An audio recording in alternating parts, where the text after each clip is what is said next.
Hi guys, it's me Joanne. Welcome to my channel. So, ang i-share ko sa inyo ngayon is about yung mga sintomas ng aking first, yung time na yon is anxiety attack pa lang na nangyari sa akin back in 2012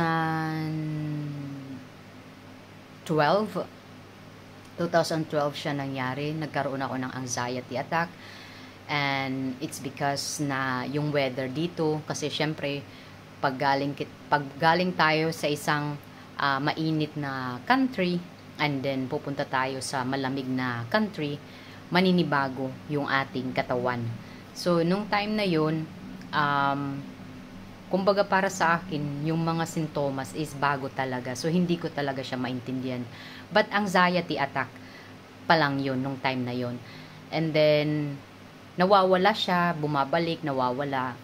And hindi pa ako nagpa-psychiatrist nung time na yon. And then, nung first nagkaroon ako ng hyperventilation, nung papunta ako sa aking work, it was 6:30 kasi yung pasok ko is 7. So, tagalinis ako ng bahay nung time na yon, back in 2012. And kumbaga tinatahak ko yung daan papunta sa aking trabaho. So nung time na yon, when I reach the bridge and then bulusok kasi yung yung pagbaba. So nung time na yon, parang lang siya, parang click lang siya na as in talaga dumaan lang siya, guys. And then na parang hindi na ako makahinga, na parang nasusuffocating ako. And nung pinaka talaga dangerous na ginawa ko is hindi ako nagtingin-tingin left and right. Parang nag-crossing agad ako sa kabila. Parang, you know what, parang yung yung isipan mo, walang direksyon na pag-iisip. So, nung time na yon, kasi yung iniisip ko talaga na kailangan ko makita ng tao at sabihin sa kanila na baka nagkakaroon ako ng heart attack. Kasi yun talaga yung feeling. Tapos yung yung tawag nito, yung paninikip ng dibdib ko, as in talaga. Tapos parang may sharp siya na parang para talaga siyang hinahati yung yung chest mo. So yun ang first time na naranasan ko yung anxiety attack plus hyperventilation, na kasi na parang hindi ako makahinga, parang nasusuffocating ako, at yung isip ko parang hindi sapat yung hangin na titake ko, yung parang kulang ba, pero baliktad pala. Kumbaga I take a lot of oxygen pala, na kasi yung pagbilis ng paghinga ko. And then nung time na yun, nakarating ako sa trabaho ko. Hindi ko alam kung paano ako nakarating sa trabaho ko. And then yung boss ko, pagbukas niya ng pintuan, sabi niya agad sa akin, "Are you okay, Joanne?" And then of course ako naman, para talaga akong kumbaga parang wala talaga sa parang wala ka sa sa sarili. So sabi ko, "Yes, I'm okay." Pero namumutla daw ako. So nung time na yun, pumunta muna ako sa may nila, sa may bathroom nila. Tapos may malaki silang tawag na ito, yung pinakamalaki nilang salamin. Pagkita ko talaga sa sarili ko, as in talagang sobrang puti. At ito yung lips ko, sobrang puti din. Tapos as in talaga, masasabi talaga na hindi talaga maganda yung pakiramdam ko nung time na yun. Tapos yung yung paghinga ko parang nandito na lang. So nung time na yun talaga, sabi ko, kaya ko to. So hindi ko alam kung paano ko natapos yung trabaho ko for 4 hours. Kasi 4 hours lang yung dito, yung trabaho, yung paglilinis. So nung time na yun, tinawagan ko yung asawa ko. And sabi ko sa asawa ko na kunin niya ako. So kinuha niya ako, and then nung time na yun, hindi pa ako nag-open up sa asawa ko kung ano nangyayari sa akin. Hindi ko talaga alam. So sabi ko, baka sabihin niya nag-iinarte lang, or sabihin niya na normal lang yan, something like that. So nung time na yun, as in talaga, pabalik-balik talaga kami sa doktor nung time na yun. Pero anxiety attack nung time na yun nangyari sa akin. And then ako, sensitibo yung kapag nag-i-snow, or kapag super light na talaga yung ko, yung mata ko parang na nagkakaroon ako ng ito bang mahina yung aking mata, lalo na sa mga makukulay na mga color na parang hindi ako nakaka-resist. So every time na may snow dito, nag-i-snow, tapos may sinag ng araw, palagi akong naka sunglasses kasi hindi ko siya matake. And every time talaga ako na tumitingin sa sa snow, nagkakaroon ako ng panic attack nung time na yon. Nagkakaroon ako ng panic attack. And then nagkaroon ako ng ng panic disorder. Nagkaroon ako ng panic disorder nung 2015, yung anak ko was 8 months old. So nagkaroon ako, and then plus depression. So yun, bakit panic disorder? Kasi kumbaga tawag nito, gabi-gabi siya kasi. Gabi-gabi na siyang umaatake, tapos walang mintis, palaging gabi. Tapos may time din na sa bus, sa tren. So nahihirapan ako nung time na yun. Pero hindi ako nag-stop magtrabaho. I was still continuing kasi syempre, pero ang ko lang is I'm always asking my husband kasi yung asawa ko mayroon din siyang panic disorder, and 24 years na ngayon na talaga, kumbaga 24 years na yung kanyang panic disorder, but now overcome naman ng asawa ko yung kanyang panic disorder. Nung time na yun, nung bago pa lang ako dito, talaga, sobrang as in, gabi-gabi din. Kasi stress siya sa trabaho niya. And then, dun talaga lumalabas yung panic disorder niya kapag sobrang stress siya sa trabaho. And then, ako naman kasi, nung time na yun, hindi ko pa maintindihan. Wala pa akong anxiety attack or yung panic disorder ko. So, hindi ko talaga maintindihan, but I'm trying my best to understand him. But nung time nagkaroon ako ng anxiety, nung first time kong inopen up sa kanya, so ito yung naramdaman ko, para talaga akong parang naninikip yung dibdib ko, yung dibdib ko, tapos yung pag tumitingin ako sa mga yung bang matatapang na mga kulay, na mga color, like snow, like yung kulay na pula, hindi ko yun kumbaga hindi ko yun matitigan kasi pag tumitingin ako lalo na sa red color, as in talaga, para nagkakaroon talaga ako ng ng anxiety attack. So, hindi ko siya iniiwasan. I try my best to be used to it. But may time talaga na, syempre may time din na hindi maganda yung kumbaga yung mood ng katawan mo. So, may time talaga na hindi maganda yung mood. So, and yung panic disorder ko, guys, talaga siya, yung kasagsagan talaga niya is yung sa 2016, 17, 18, 19, and then 20. And then yung 21 and 22, 23, 24, and now yung 24, thanks God, hindi na siya umaatake. So, talaga, kumbaga yung maganda lang kasi is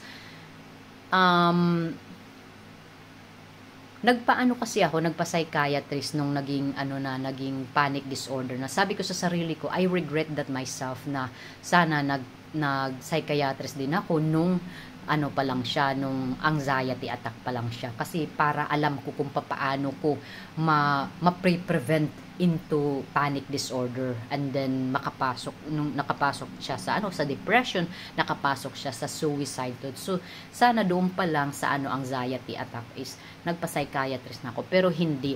Lagi lang ako pumupunta ng doktor, tapos yung findings okay naman, wala naman doktor lang talaga, pero never akong na hospital, hindi ako na ICU, never. So, pero kasi palagi ko talagang tinatanong sa asawa ko kung normal ba ito or something. Sabi niya sa akin, anxiety yan. So, something like that. Pero hindi naman siya anxiety disorder kasi hindi naman siya nakaka-bother sa akin. Nung nung nag-trigger lang into panic disorder, dun lang talaga kasi gabi-gabi na siya, and then nag-bother din siya sa akin.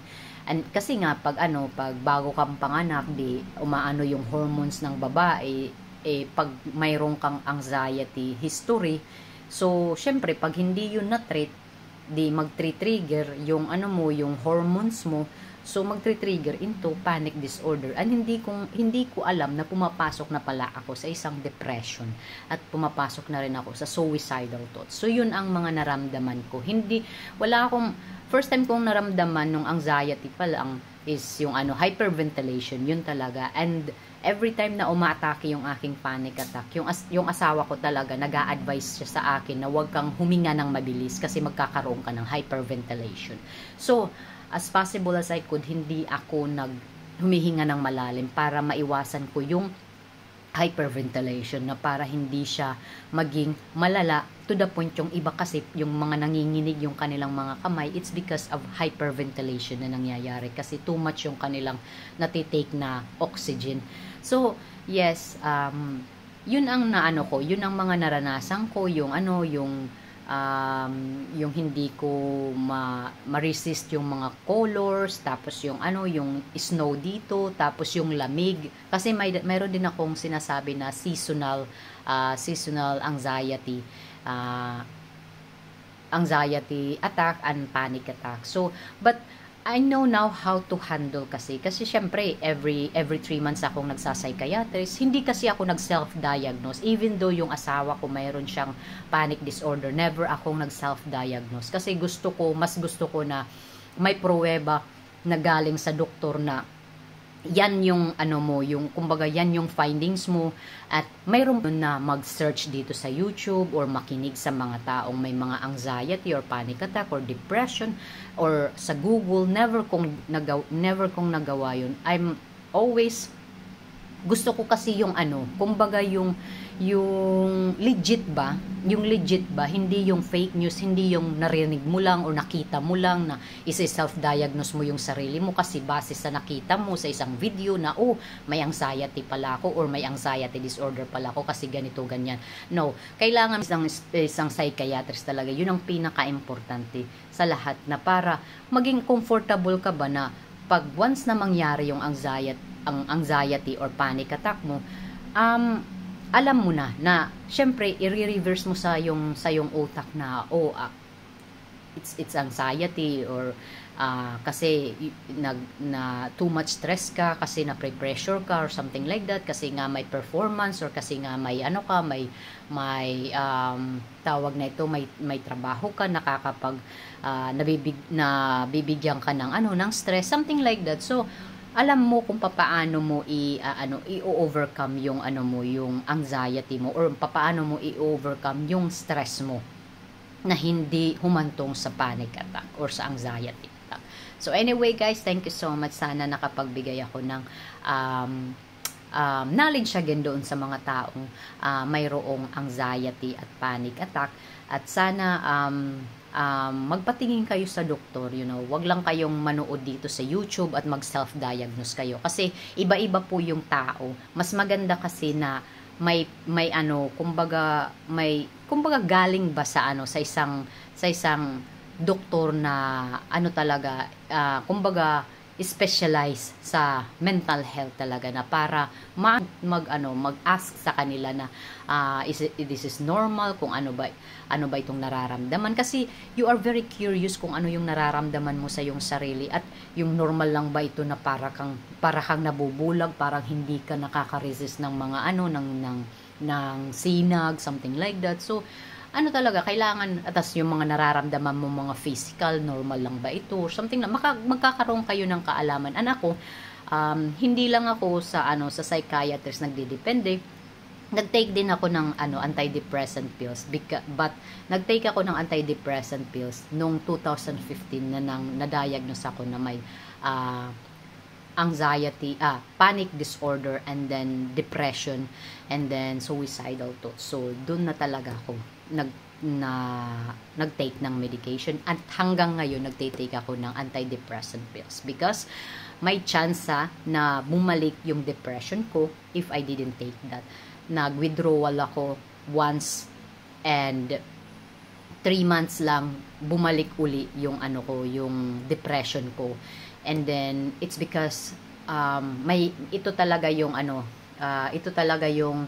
kung bakit ako nag-withdrawal, kasi ayaw kong magdepende sa medication. But then I realized na kailangan pala para maipagpatuloy ko yung aking trabaho as a chef cook, and then ipagpatuloy ko ang pagiging isang ina at pagiging isang asawa at pagiging isang anak sa aking mga magulang, kasi meron pa akong mga magulang. So anyway guys, thank you so much. Hindi po ako eksperto. Itong isinishare ko is to give you knowledge, to give you information kung ano yung mga best na dapat ninyong gawin, na kailangan talaga magpa-psychiatrist kayo. Wag na wag kayong magse-self-medication. So anyway guys, or magse-self-diagnose sa iyong sarili. So anyway guys, thank you so much and God bless us.